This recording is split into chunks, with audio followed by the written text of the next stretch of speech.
Thenulagam channel உங்களை அன்போடு வரவேற்கிறது. சேனலுக்கு சப்ஸ்கிரைப் பண்ணாதவங்களாம் சப்ஸ்கிரைப் பண்ணுங்க. இப்போ கதைக்குள்ளே போகலாம். பனி பொழிந்த கனல். எழுதியது தேனு, வாசிப்பதும் தேனு.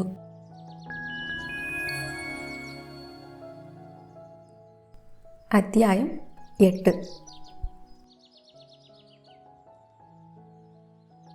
அட, அதை தானே சொல்லிக்கிட்டு இருக்கேன்.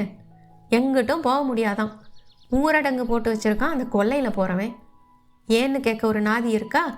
அட நில்லையா, ஊருக்குள்ளே இருக்கிறதே ஒரு 20-30 குடும்பம். அதில் பாதிக்கு மேலே அவனோட கொண்டாங்கொடுத்தான் தான். இதோ இந்த பாலத்துக்கு அந்தாண்ட அவங்க பங்காளி ஊர். வருஷத்தில் ஒருக்கா தீபாவளி பொங்கல் போல் இவனுங்களுக்கு ஒன்று இல்லாட்டா ஒன்றில் முட்டிக்கும். அவனுங்க பேசி முடித்து சமரசம் ஆகிற வரைக்கும் நாம் ஊரை விட்டு ஊர் புழங்கக்கூடாதான். வேறு எங்கிட்டாவது நடந்தால் எந்த ஊர் நியாயம் இதுன்னு நாக்கில் பல்லு போட்டு நாமே கேட்கலாம். இதுங்க கிட்ட முடியுமா? வகுந்துடுவானுங்க. பஸ்ஸையும் விடமாட்டானுங்களாம்.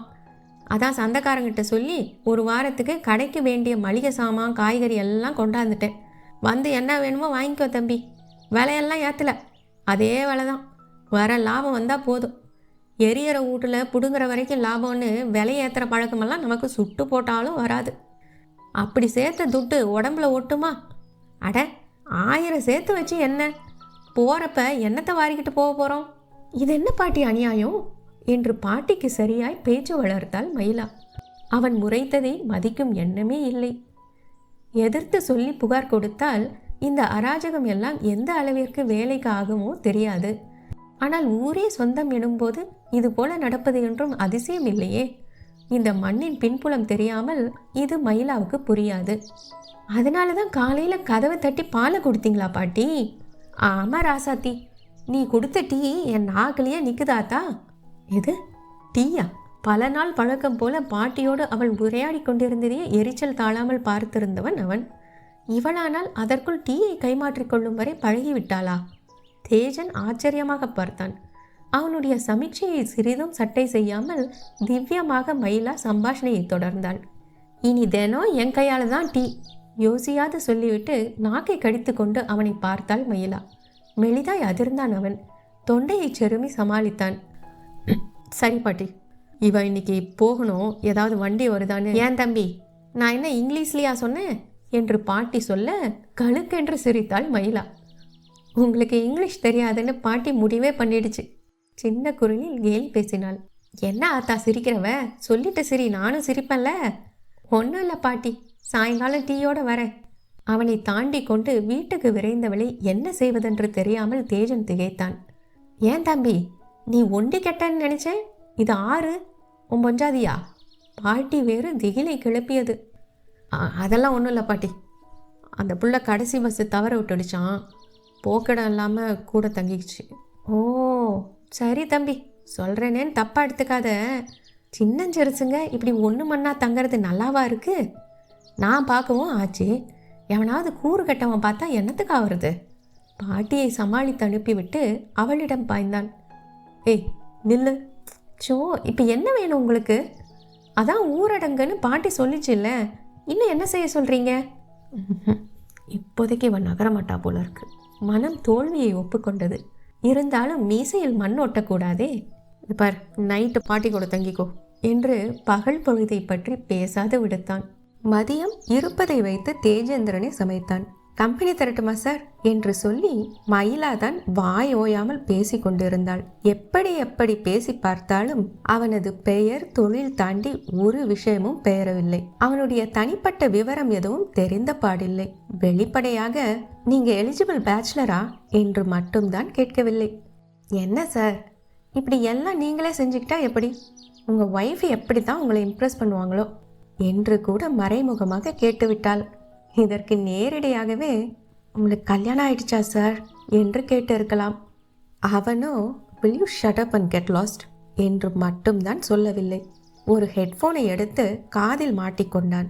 இதற்கு நேரடியாகவே அவன் வாய மூடுறியா என்று சொல்லியிருக்கலாம். மதியத்தில் ஒரு தூக்கம் போடவும் வழி இல்லை. இரவு வராத கூச்சம் பகலில் வந்து தொலைத்தது. இருக்கிற ஒரே ஹாலில் பட்ட பகலில் எப்படி படுக்கிறதா, அதுவும் இந்த சேலையில் என்று மனதுக்குள் ஒரே முணுமுணுப்பு. சுற்றி பார்க்கும் அளவிற்கு ஊருக்குள் எதுவும் இருப்பதாகவும் தெரியவில்லை. மொட்டை வெயிலில் சுற்றுவதாவது என்றும் இருந்தது. பேசாமல் பாட்டியின் பெட்டிக்கடையில் போய் உட்கார்ந்து கொண்டாள். பாட்டியும் பேச்சு துணைக்கு ஆள் கிடைத்த சந்தோஷத்தில் ஊர்க்கதை சொந்த கதை என்று பேசி தீர்க்க நேரம் போனதே தெரியவில்லை. அவனாக தேடி வருவானோ என்ற நப்பாசையில் மேலும் கொஞ்ச நேரத்தை கடத்தி பார்த்தாள். அவன் எங்கே வந்தான்? பாட்டியும் கடையை சாத்த போக வேறு வழியின்றி தானாகவே வீட்டிற்கு வந்துவிட்டாள். எதையோ எழுதி கொண்டிருந்தவன் தலையை உயர்த்தி அவளை பார்த்ததோடு சரி. வா போ என்பதன் அறிகுறியாக தலையை கூட அசைக்கவில்லை. நான் கண்ணுக்கு தெரியறனா சார்? அவன் கண் முன்னே கையை அசைத்து கேட்டாள். டிஸ்டர்ப் பண்ணாத. அப்பாடி, எங்கே இன்விசிபிள் ஆயிட்டோனோன்னு பயந்துட்டேன். கண்ணாடி முன் நின்று உடலை ஒயிலாக வளைத்து பார்த்தாள். ஆகியிருந்தால் தான் தொல்லை விட்டதுடா சாமின்னு சந்தோஷப்பட்டிருப்பனே. எல்லாம் சும்மா. நான் போயிட்டா வருத்தப்படுவீங்க.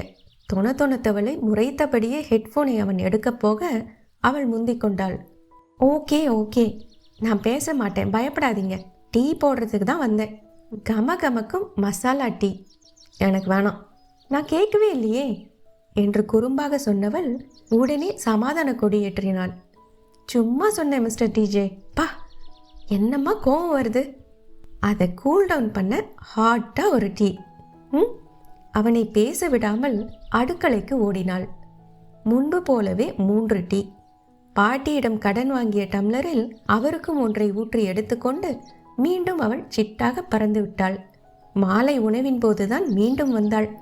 அவன் சப்பாத்தி தேய்க்க அவள் போட என அந்த பொழுதும் வாக்குவாதமின்றி கழிந்தது. நீ போ, நான் பார்த்துக்கிறேன் என்று அவன் எத்தனை விரட்டினாலும் கூடவே நின்றாள் அவள்.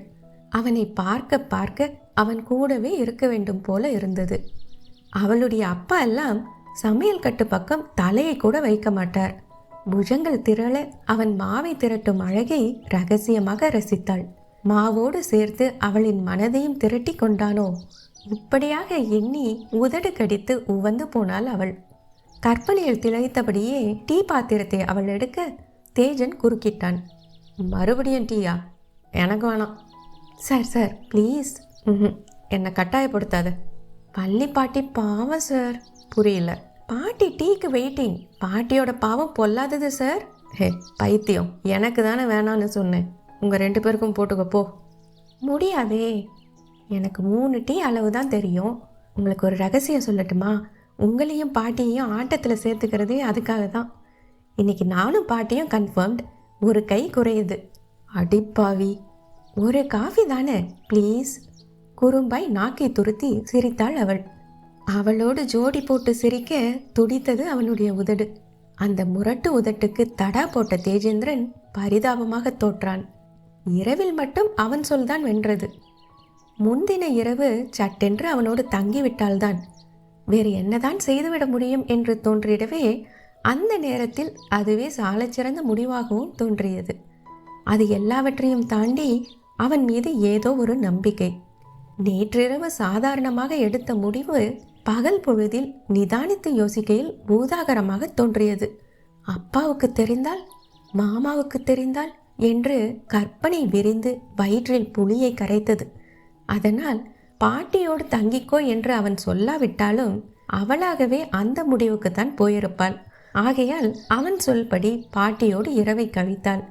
இப்படியாக அடுத்து வந்த நாட்கள் கழிந்தன. சரியான கஞ்ச பிஸ்னாரி சார் நீங்க. சேலையை இழுத்து சொருகிக் கொண்டே மயிலா சொன்னாள். இப்போ என்ன என்பது போல தேஜன் ஏறிட்டான். பின்ன என்னவா, சாப்பிட்ற தட்டு ஒன்னே ஒன்று, குழம்பு வைக்க ஒரே ஒரு பாத்திரம், கழுவி கழுவி யூஸ் பண்ண வேண்டியிருக்கே. கூட 1-2 பாத்திரம் வாங்கி போட்டாதான் என்னவா? வீட்டுக்காரி போல அழுத்து கொண்டவளை எந்த கணக்கில் சேர்க்க என்று தெரியாமல் திணறினான் அவன். எல்லாம் ஒத்த ஆளுக்கு அது போதும். முணுமுணுப்பாய் முழிந்தான். அப்பா பேசிட்டீங்க. பேச்சில் கூடவா சார் கஞ்சம்? சிரிப்பான் என்று எதிர்பார்த்தவள் ஏமாந்துதான் போனாள். கல்லு சிலைக்கே டஃப் கொடுப்பார் போல. அந்த கண்ணு குழியை பார்த்து ஒரு 4-5 நாள் இருக்குமா, அதுக்கப்புறம் கண்ணில் படுவேனாங்குதே. குழியை தேடுகிறேன் பேர்வழி என்று அந்த கருந்தாடிக்காரனை கள்ளத்தனமாக ரசித்தாள். அவன் ஒற்றையாள் என்று சொன்னது வேறு, இன்பத்தேன் வந்து காதினில் பாய்வது போல் ஆனது. அடே அப்பா, அதுக்குள்ள 5 நாள் ஓடிருச்சா? ஆச்சரியப்பட்டு போனாள் அவள். இத்தனை நாளும் அந்நியன் ஒருவனோடு அசால்ட்டாக தங்கி இருக்கிறாளே, அதுவும் அந்நியன் என்கிற உறுத்தலே இல்லாமல், அவளின் மாண்புக்கு சிறு பங்கமும் இல்லாமல். அவளுக்கே ஆச்சரியமாக இருந்தது.